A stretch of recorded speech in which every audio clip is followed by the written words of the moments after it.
Silence. Put up James Sebastian Wilmot Brown.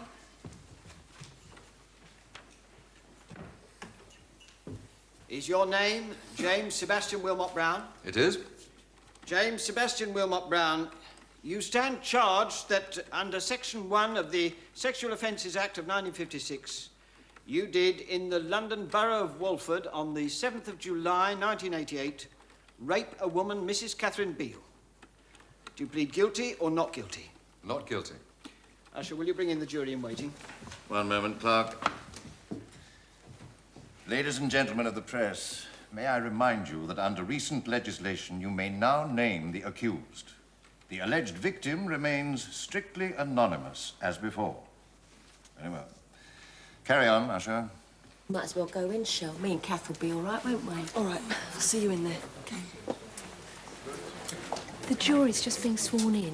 You should be called in about an hour or so, Kathy, after the opening speeches. Ah, does that mean I'll be in after Kath then? You're down after the police witnesses. You could have quite a wait, I'm afraid. Anyway, witnesses aren't supposed to chat to each other, so good luck. Go on, Paul. This is it. And it is your charge, members of the jury, to say if he be guilty or not guilty. Let the defendant sit down. Mr. Wickham? May it please, Your Honour. Members of the jury, I appear in this case for the prosecution. My learned friend here, Mr. Swale, represents the defence. You've just heard the charge brought against Mr. Wilmot Brown. It is now my task to explain exactly what the prosecution intend to prove against him. But before doing so, I must say to you straight away that it is for the prosecution to prove the case against the defendant so that you are satisfied, you are quite sure of his guilt. If at the end of the trial you are left with doubt, then you must acquit the defendant. Take the book in your right hand and read the words on the card. I swear by Almighty God that the evidence I shall give should be the truth, the whole truth, and nothing but the truth. Is your full name Catherine Beale, and do you live at number 3 Albert Square? Yes. And is it also true that you are married and have one grown-up son? Yes. And that you run a successful knitwear and wool stall in Turpin Road Market? Yes. And how long, Mrs. Beale, have you lived in Walford? All my life. I mean, I was born just down the road from Albert Square. So you're a well-known person in the neighbourhood. A long-established resident with a wide network of family and friends living close by. Would that be true? Yes.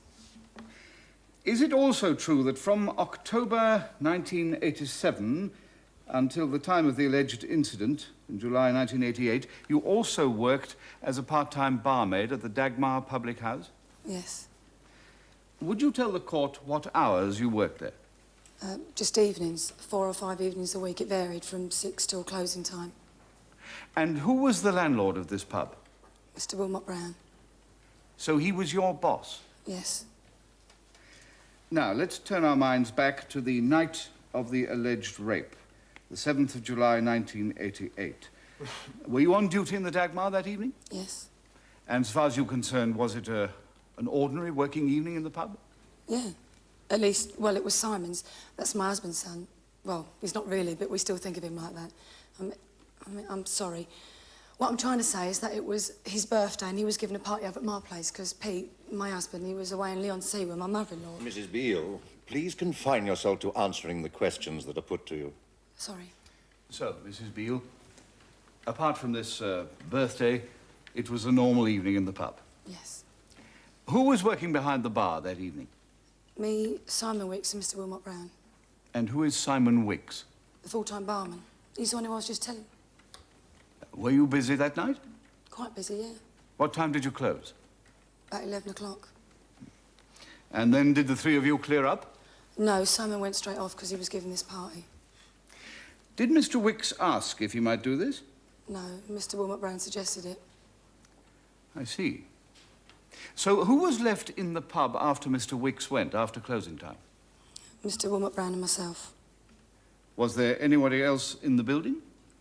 No, upstairs was just his flat and he lived by himself. So the situation was, it was 11 o'clock at night and you found yourself alone in the building with the accused. Just a moment, Mr. Wickham. I'm not at all clear in my mind about this business of Mr. Wick's birthday. Mrs. Beale, you say that the party was at your flat, but that your husband was in Lee-on-Sea. With my mother-in-law, yeah. Your Honour, I shall be covering all this in due course. Yes, yes, but was Mrs. Beale going to the party? That's what I want to know. No, I was staying the night with Pauline. Your Honour, her sister-in-law. Mr. Wickham, I hope all this will be made clear. I should not like the jury to start off in a state of confusion. Of course I didn't want the drink. It's like I said, the whole situation gave me the creeps. He kept making remarks about my marriage, saying how he understood me better than Pete. It just made me uncomfortable. So you refused the drink? Yeah, I went to get my coat. And then what happened? Well, when I turned round, he'd poured the drinks anyway. So what did you do? Well, he started walking up the stairs. Speak up, please. He started walking up the stairs. Upstairs to his flat? Yeah. He said something about going upstairs because we'd be more comfortable. So what did you do? Well, it would look funny if I just walked off. I mean, he'd poured the drinks and that. It would look as if I didn't trust him or something. So, what did you do? Well, I followed him up. I didn't want to. It's just I couldn't see how to refuse. Which room did you go into upstairs? The sitting room. Now, had you ever been upstairs in this way before with Mr. Wilmot Brown, after hours, alone? No, never. What happened when you went into the sitting room? I think he put some music on. Can you remember what sort of music? No. He said it was smoochie music. I beg your pardon? Romantic sort of music. I see. So, you had the music on, and you had a drink. Did you sit down? Yes. And then what happened? He got a bottle of champagne from the fridge. I said that I had to get home and that I didn't want any champagne, but he just went ahead and opened it. He said that we both knew why we was up there and not to be silly. I got up to get my coat again. I was going to go. I said I'm a married woman, but he wouldn't listen. He just wouldn't listen to anything I said. Mrs. Beale, try to remain calm. I'm sorry. So, he held you here, and he forced you back against the wall. Yeah. Then what? He pushed me down on the floor. And how did you respond? Sorry? What did you do? Well, I struggled, didn't I? I screamed, kicked, pleaded with him. Can you remember what words you used? I told him to stop. I told him I didn't want anything like this. I told him all I wanted was to go home. Did he make any sort of reply? Yeah. Well, he threatened me. In what way? He said he'd tell Pete we was having an affair. He said... Yes? He said he would hurt me. He said he knew I wanted it, really. I see. Now, what happened, Mrs. Beale, after he pulled you onto the floor? He got on top of me and pulled my clothes off. All your clothes? No. Could you tell the court which clothes? My shoes and tights. And that's all? No.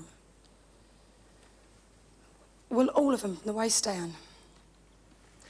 Mrs. Beale, we must know which clothes exactly. My shoes and tights and... Look, it's not the clothes I mind about. It's him sitting there staring at me. I can't bear it. I really can't. I shall give the witness a glass of water, will you? Mrs. Beale, would you prefer to give your evidence sitting down? No, thanks. I'll be all right.